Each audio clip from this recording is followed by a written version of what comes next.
my turn to do the introduction. Hello, fellow leathercrafters from around the globe. Serge Falcon here, also known as Bigfoot. And as I announced it on the last clip, we're going to talk about leather. Is that good enough? Yeah, that'll do. Leather, a term used for a wide variety of different materials with different consistency, different finishes, different ways to make it, different animal origins, so one can simply not expect it to be as homogeneous as plastic or paper. So each skin is different, and for starters, let's have a look where all this material comes from. We may all know that leather is made from animal skins. They are a surplus of the food chain, and therefore animal husbandry is the main provider of this precious raw material. The vast majority of hides in the leather industry are from goats and bovines. Then there's also pigs and sheep.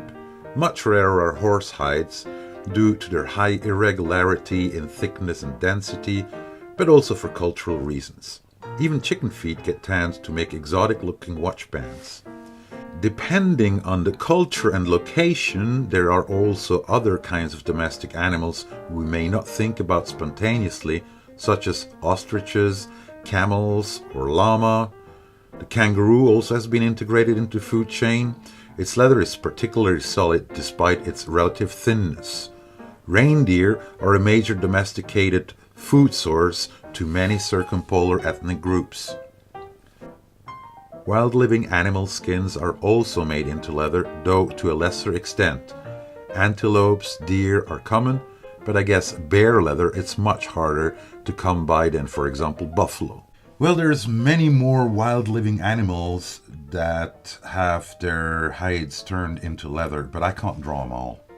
Some may not know it, but fish have skin too that can be tanned. Salmon leather has been used since the dusk of humanity by circumpolar ethnicities. Stingray or shark skin also provides a source for the production of exotic leather and has been used since the antiquity. Then there is a whole range of amphibians, reptiles, such as snakes, lizards, iguana, and whatnot, that aren't in the food chain as such, except locally in some places. Alligator, on the other hand, is farmed not only for their skin, but also for their meat, though some say it tastes like chicken. Or is it that chicken tastes like alligator? Well, to keep it short, potentially all skins and hides of the whole inventory of Noah's Ark could be used to make leather. Each kind of animal has a skin with its own characteristics that can widely differ from one species to another. Personally, I stick to goats and cows, always keeping in mind the preciousness and uniqueness of each individual animal. But even then, each hide, skin or leather is unique, as we will see in a second. The animal origin can be determined by the arrangement of the hair follicles. That's those little pores on the surface. They are typical to each kind of animal. We won't go into exotic animals or the arrangement of their scales, for I consider them as show-off leather way out of my range of interest. We've been breeding cows for at least 5,000 years, so you can imagine that they come in all different sizes and shapes, and currently we have about 800 different breeds of cows, each with their own characteristic. Every individual has its unique DNA code that never was there before and never will be there after. Consistency and structure of a skin is influenced by gender and age. Many causes can influence the development of an individual during a lifetime. Disease or bad treatment can have a permanent influence. Food is the key to a healthy development, but it can be altered by additives or hormones that aim for an increase of production, not necessarily optimal for the natural development. Some things can leave a permanent scar in the skin, such as parasites or injuries with barbed wires, thorns, dog bites, branding, and all kinds of other owies. The local climate and also seasons of the years have an impact too. A skin structure can differ depending on the seasons an individual entered or exited life. Ethics hits a wall as soon as living beings get treated as things or simple commodities. The agro-industry has created life conditions that cause a general uproar. I won't need to draw you a picture of how life conditions can be diminishing not only life quality, but also the quality of this precious hide so it can turn into leather. Well, actually I just did. In my country, for example, there are strict rules about animal husbandry. Feeding lots, there is no such thing. As to hormone treatments, well, that's against the law. And the animal protection actually managed to get quite some strict rules about how to treat animals. There's always the exception that confirms the rule, but the majority of our domestic animals have a better life quality than millions of people on our planet. And believe me, as a leather worker, I can see and feel the difference. Well, this one worked out. Cool. So, allow me to speak my mind a little more freely about my thoughts concerning leather. As leather workers, we should keep in mind that the piece of leather that we have here probably is the only remains of that living creature there once was.